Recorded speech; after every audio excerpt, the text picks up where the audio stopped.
You said, do you typically avoid confrontation? Like I imagine someone like yourself who likes to think for themselves and get to the truth of matters probably find yourself on holding unpopular views occasionally.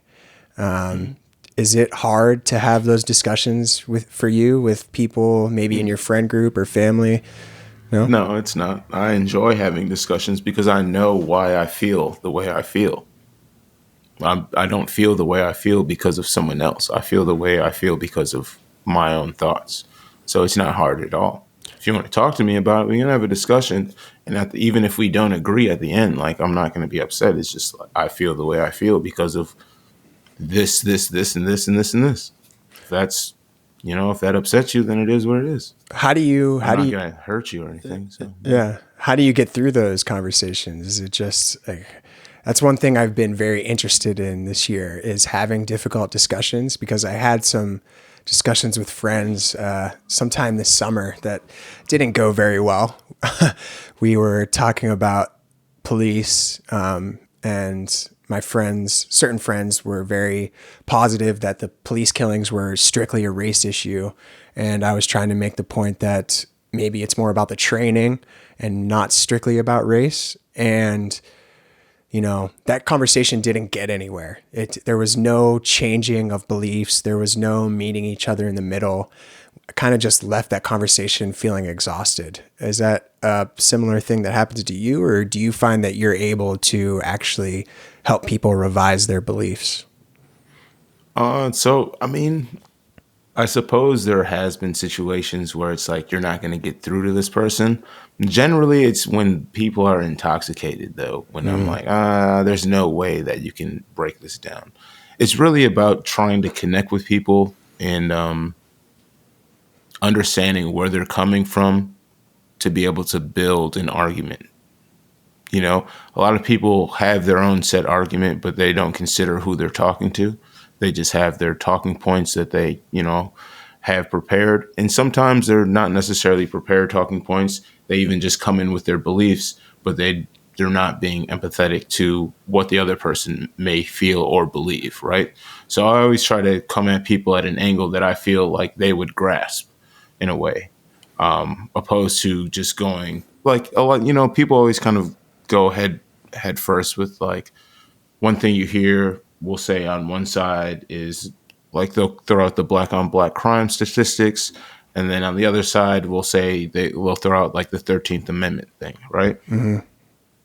Neither side really unpacking the counter argument.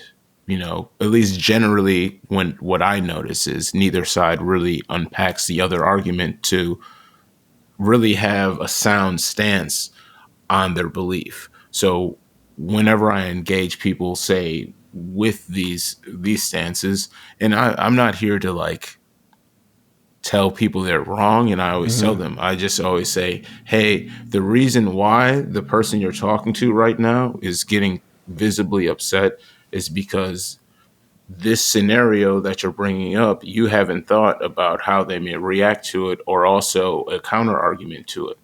You're just saying it, and then they're trying to refute it, but you're not even unpacking anything that they're saying. You're just stuck in what you feel the point is, and you're not being empathetic to the other person or how they feel about the situation. So Yeah, I definitely am guilty of that, of just being like thinking that my side was so obvious and not realizing that they thought their side was so obvious too. It's like everyone, and in those circumstances, people have the best intentions. Like every people that get into those disagreements or those arguments, they both want to get to the truth of the matter. That's why they have an opinion on it because mm, they want to figure it out in one way or another.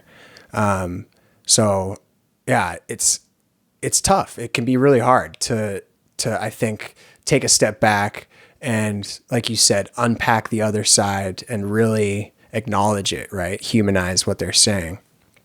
right, because like at the end of the day, if someone feels this strongly about something, there has to be a reason. So what is the reason that would make someone feel this strongly about it, right? there has to be a reason. You know, a lot of these ideologies people feel incredibly strong about, right? Even we'll even say this, like I'm a black person, right? I am clearly black. So there's nothing that I could do to navigate not as a black person. I am, you know, I've been coded as black in the United States. If I went somewhere else, I could probably, you know, be labeled something different because there wasn't the whole black white thing that there was going on like in the United States. But since I deal with that, like I understand everything that they're saying, but then also I also consider the opposite side. Like there's situations that like undoubtedly there's nothing that I can do about it, that I'm going to deal with it, but at the end of the day, there always is going to be a reason why these things are happening, right? And it's going to be somewhere in the middle. There's going to be a mixture of, Yep. you know, my opinion and your opinion. And at the end of the day, a lot of it is, you know, it's really something that we both can agree to disagree on, or something that we'll agree that we can change and it'll make everything better for everyone. And it wasn't really something that we couldn't get over.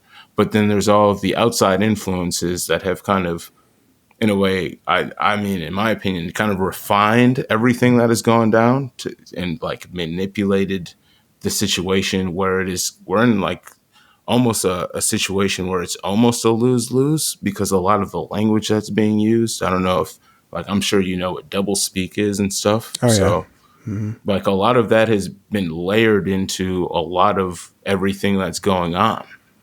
So it's really interesting to see where things go, because and that's why, in the point of me saying this is I really don't care that much, right? As a black person that has to deal with black issues, I don't know, like I've dealt with all different forms of racism in my life, right?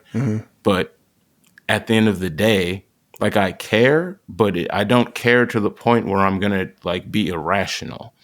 So what is it about the information that people are receiving, where even people that aren't black will care more than someone that is black, and it doesn't even necessarily affect them, right? Yeah. What is it about the information they're receiving? And that's why I was saying it seems like the point that we're at right now is so refined and fine-tuned and almost orchestrated in a way and guided to this point where we're almost at a point of no return, because it's like all of the double speak that's layered, and then the point of even labeling people black and white, and then having all of these calculated gray areas in a way, and these scenarios that are so gray and themselves, like the Kyle Rittenhouse situation where it gets labeled certain ways, where they're sowing division because they're labeling him a hero when they could just say young man defends himself, and like you could argue if he defended himself or not, but at least you won't make people upset by calling him a hero, because he only saved himself. And last time I checked, heroes save other people and would risk their own life to save someone else. Yeah. So it's so little things like that just continue to fan the flames, and it's scenarios that, I mean, what can you really do at a certain point? Like, it's already happened, so there's no turning back. And how Yeah. do you move forward?